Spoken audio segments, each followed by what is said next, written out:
Welcome to yet another edition of the brand called You.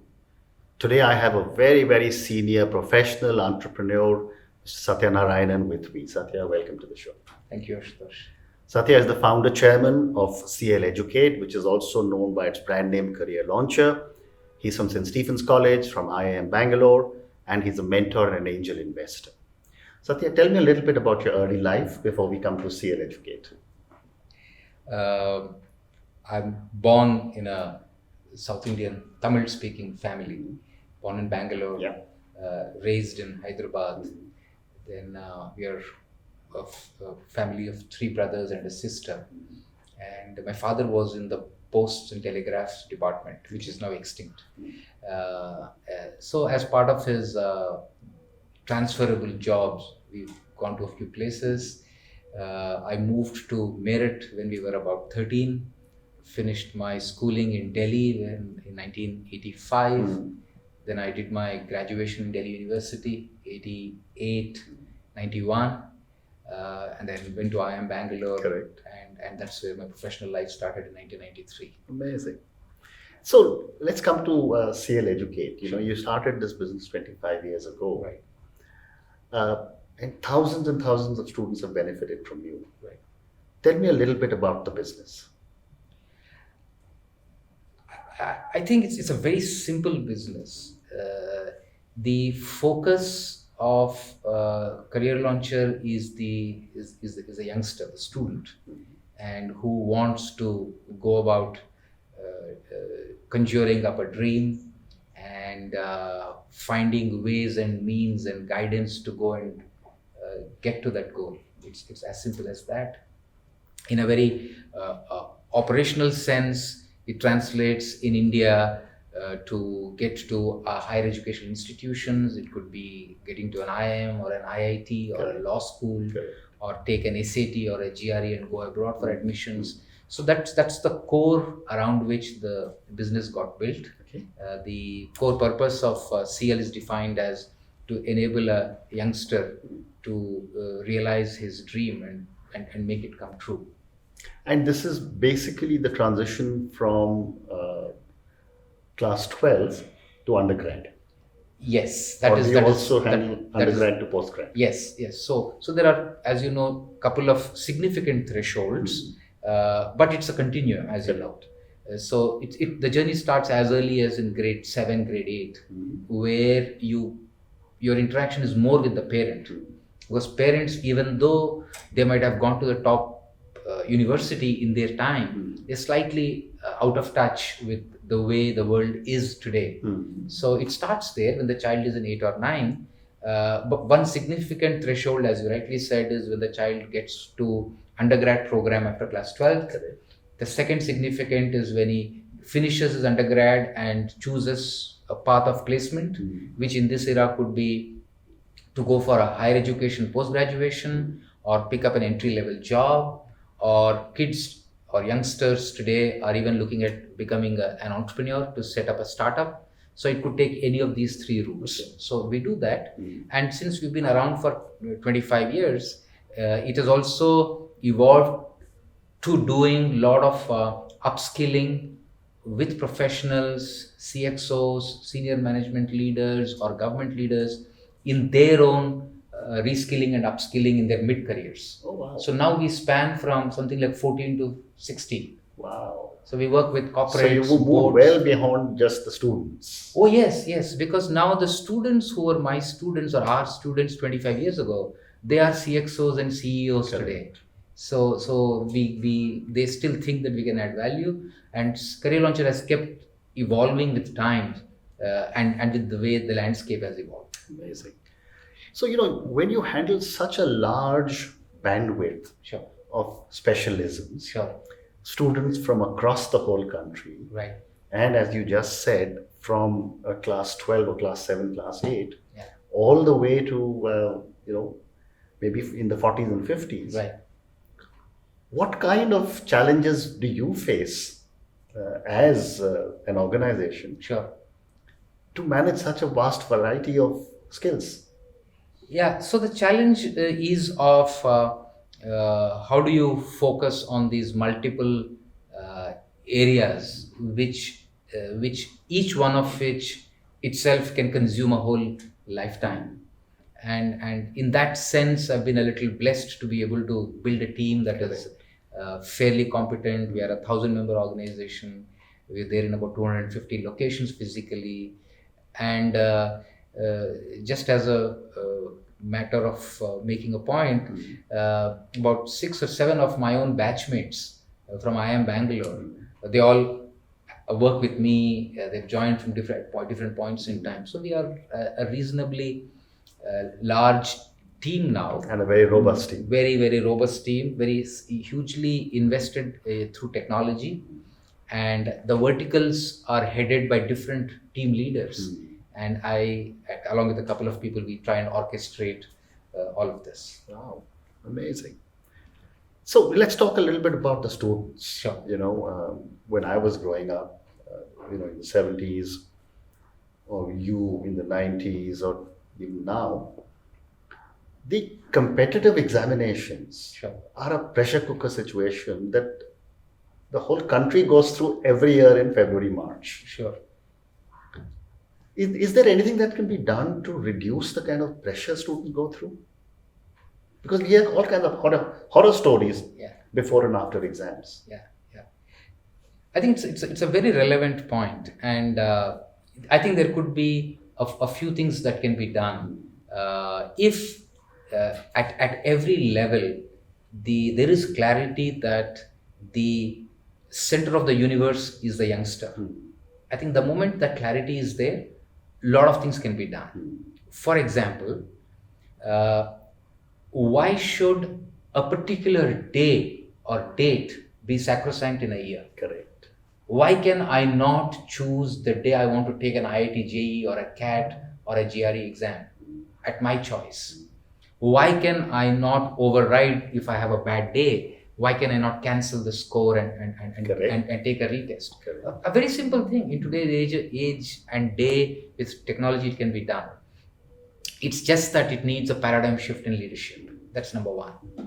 And number two is, while the spiral of aspiration cannot be wished away, which means, you could open 100 IIMs and then say that I'm going to let anybody come into to get an IIM or an IIT or a National Law University brand.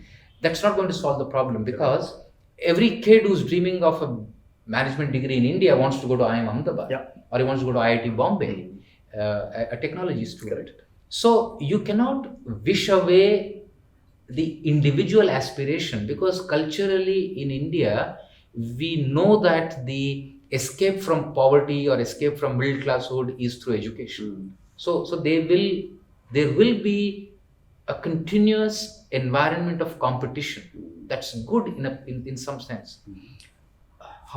However, what can be done is to revisit the pattern of the exam. Correct. IIT, for instance, even today, tests very deep level physics, chemistry, and maths. That's not needed. You need scientific temperament. You need scientific aptitude. Correct. Which means you can reduce the depth or intensity of the topics that you are choosing. It can have a greater consonance with the class 12th exam that the child is taking. Correct. Yet you can choose the better ones because of the paucity of seats. I agree with you. So my converse to this question is that, these high pressure cooker exams are there in India, of course. Sure. But they're also in China, they're also in Japan, they're also in Korea. Sure. Should we really take away this pressure? Because ultimately only the best student has to make it out of a large cohort of students coming out. Actually, it almost is, this debate itself in some sense is infructuous. Correct. Because you cannot put me under pressure without my permission. You cannot liberate me without my permission. Correct. So, and the real world is that the pyramid is very steep. I agree with you. So I think what should be done is more of at policy level, at democratizing the opportunities, and actually in some sense, think of it, if the schools were to define their raison d'etre as the child, something like Career Launcher has no place in the world. I agree. Fair enough. The reason what someone like career launcher comes in, because imagine when I was dreaming of going to an IIM, I hadn't met or seen anyone or anybody who had gone to an IIM. Correct. So how do you make it possible for a child in a tier 4 town or a village to aspire to beat a child who's growing up in South Bombay or South Delhi? Which means instead of looking at it from a very myopic and very narrow perspective, the policymaker should say that I'm going to let everybody have access to preparation and then help them do it, and democratize the time, the place, the way in which I'm going to take the exam. Very well said. So my next question to you is that, you spoke about CAT and you spoke about GRE, and these are standard exams, which in the US particularly, and some universities in India, your CAT score is accepted. Right. Yet for the hundreds or thousands of colleges in India, Sure. all that we go on is your mark sheet. Sure. Is it now time for authorities to start thinking of a common admission test? Because there is always this debate every year when admissions start in June, July, that people coming from, say, some state to Delhi University have much higher marks than people from Delhi. Sure. What are your thoughts?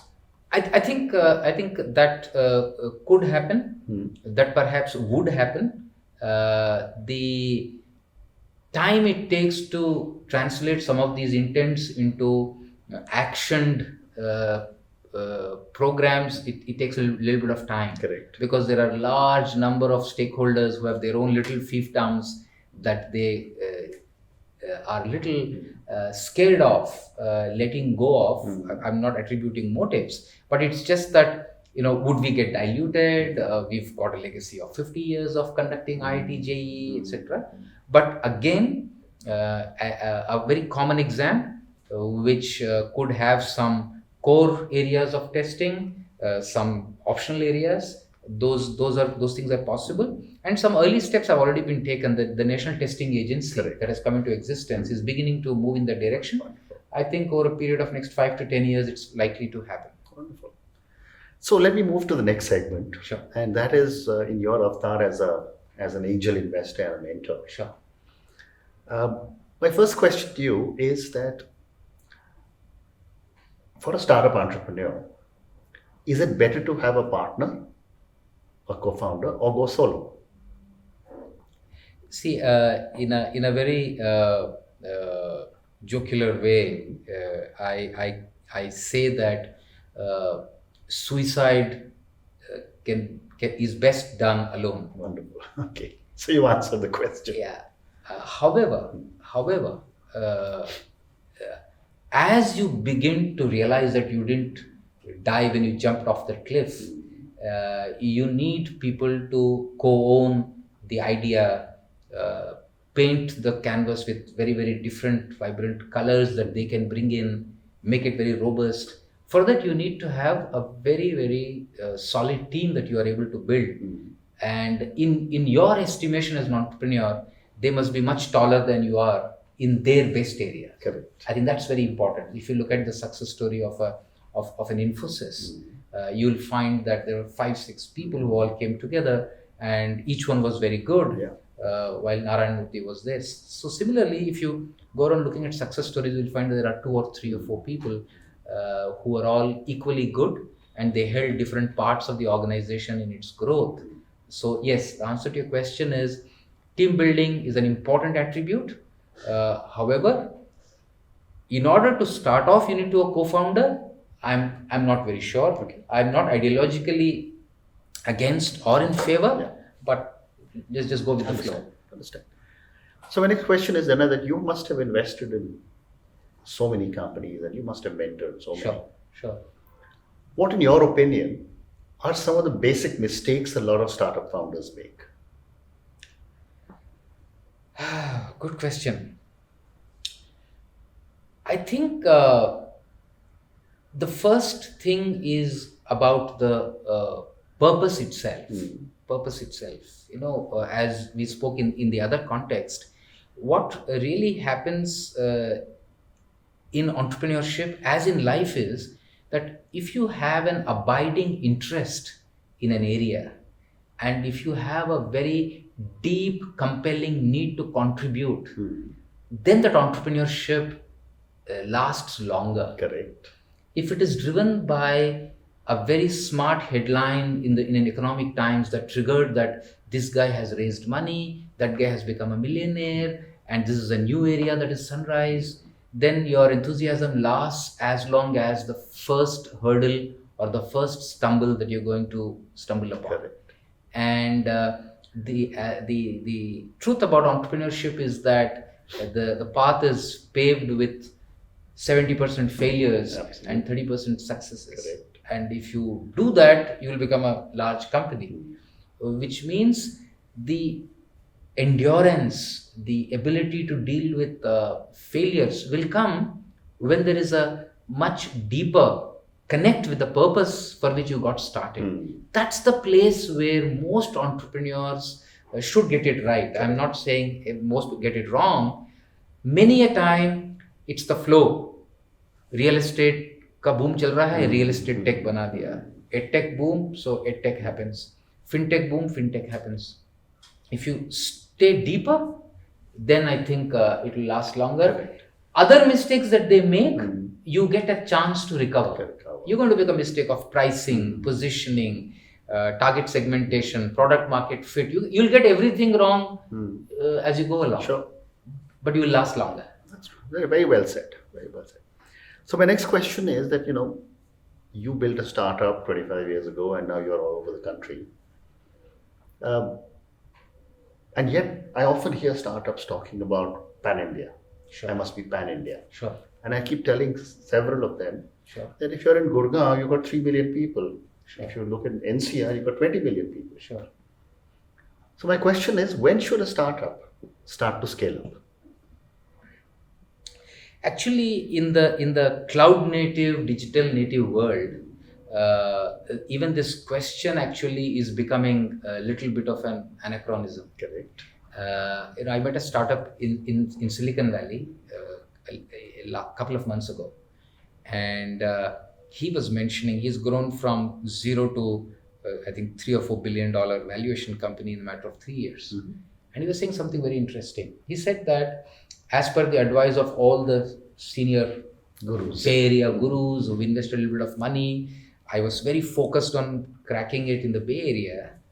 And then the day I had recruited a VP sales, I had an inquiry from Queensland, Australia. Wow.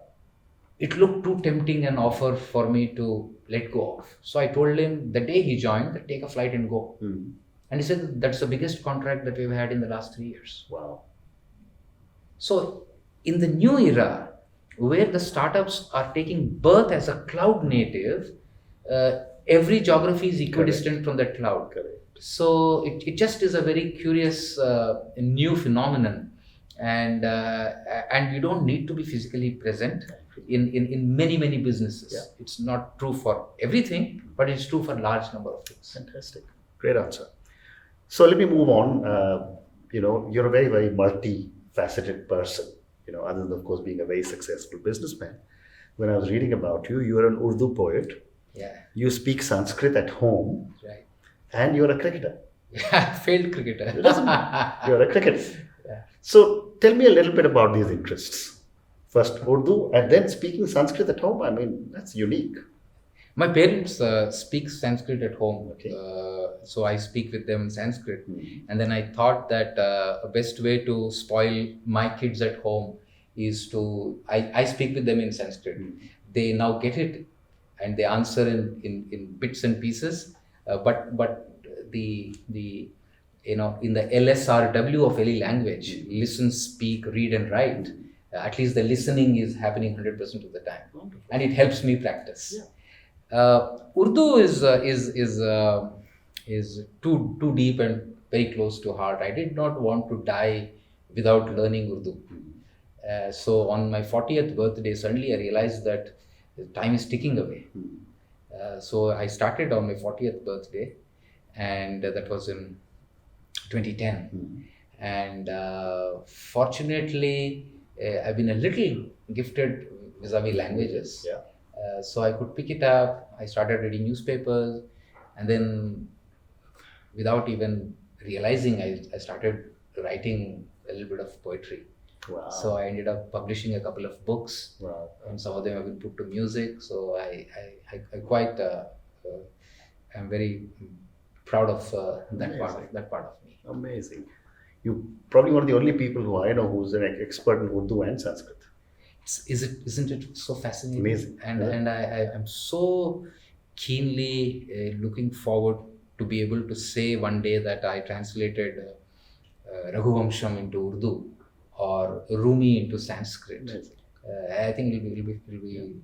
And of course, I've forgotten to add that Tamil, which is one of the oldest languages, is your mother tongue. Yes. Tamil is my mother tongue. Yeah. As it happens in all those South Indian households, in most of the South Indian households, we end up speaking 3 or 4 out of those South Indian languages. Absolutely. Too. So Absolutely.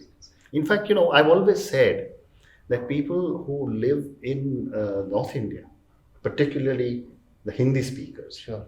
I always call this the so-called, and I'll use an incorrect word, but arrogance of the Hindi belt. That if I know Hindi, everyone else must learn Hindi. Yeah. But congratulations, Urdu, Sanskrit, Tamil, Hindi, English, and I'm sure you speak some other languages as well. Yeah. Tamil, Telugu, Kannada. Amazing. So, Satya, let me move on. I've got a few questions for you personally. Ji.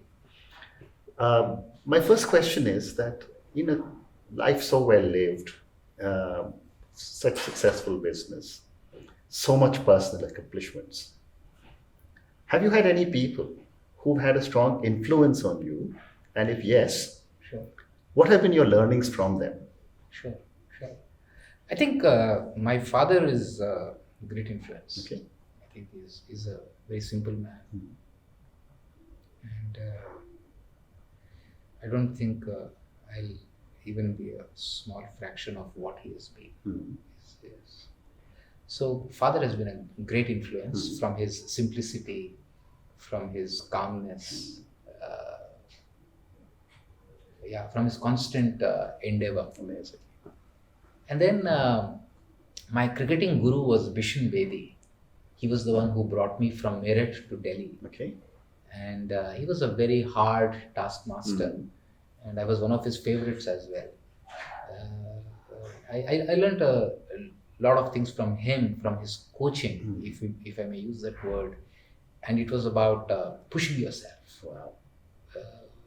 And these two people come to my mind. So, when I asked you about your interests, and I mentioned cricket, you said failed cricketer. Right. And therefore, I didn't go too much into it. Yeah. But now that you say your cricketing guru was Bishan Singh Bedi, I want to know more. Yeah, so I jokingly keep saying that, I am the founder president of Failed Cricketers Association of India. Okay. So then you must have played at state level. Maybe I did. Did you play the national level also? No, I played till the Delhi University level. So I played under 15, Vijay Merchant, Vijay Hazare, C.K. Naidu, Rohinton Baria. And you were a spinner? I have a right arm leg break bowler and a bat, depending upon the team. I would be late middle order or open. But I spent those 8-10 years doing nothing but cricket. From the age of 14 to 21, I did nothing but play cricket, to the extent where I dropped a year in class 12. I didn't go for board exams just to play cricket for one more year at the school level. Wow. And my learnings, a lot of it I attribute to that period, which is why I'm a very strong votary of whatever you are very passionate about, and in my case it was sports, and a team sport teaches you a whole lot of things which are very valuable to live out a good healthy life. Right. My little bit of a preoccupation with fitness, diet, health, team building, all of those they came through those matches and practices on the cricket field. Amazing. So I've got time for 2 more questions. Sure. My next question is, what would be 3 words that define Satya? One is can-do attitude. And number two is, I would say, the trier. He tries, and he's effort personified, I would say. Number three is the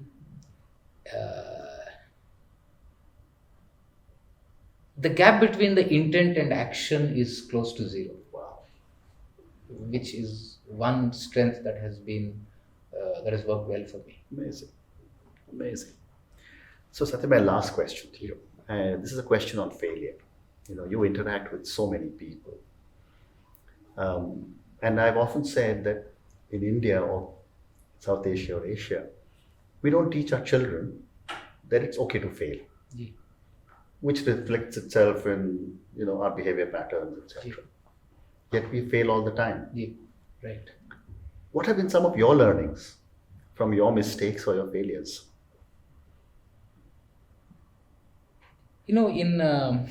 As part of the personality development programs that we do, we talk about the fact that each one of us have two bank accounts, which one bank account goes by the title confidence, the other bank account goes by the title learning agenda. Okay. So when you confront an experience which the world might tag it as success, your confidence goes up. Correct. But it's still only an experience.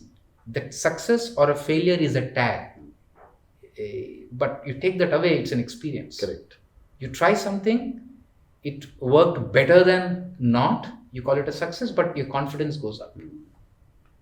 If the same experience were to result in not so favorable outcome, forget about the word failure, the tag failure, it leads to introspection and it leads to learning agenda going up. My second bank account called learning agenda goes up. Correct. So, if you are a sthitah pragya, as Gita would say, if you are able to look at life without the tags of success or failure, you look at every experience as an experience. Correct. And keep operating both this bank account, which means you are winning in both cases. I grow in confidence or I go in my learning. And I think this is what we need to be able to tell youngsters, kids, that trying is your karma. You should give it a shot. Correct. And the question to ask, in my view, what is a failure is not the outcome. What is a failure is when you ask yourself the question, did you give 110% of your abilities? Correct. If the answer is a yes, you are a success. Absolutely right. Otherwise, you are a failure. Very good. Great answer. So Satya, thank you very much. It's been such a pleasure speaking to you, and I must say I've learned a lot from you. Thank you. Thank you so much. Thank you so much, Ash. Thank you for listening to the Brand Called You podcast. Be sure to visit tbcy.in to join the conversation, access show notes, and discover fantastic bonus content. You can follow us on YouTube, Twitter, Facebook, and Instagram. Simply search for The Brand Called You. Thank you and see you next week.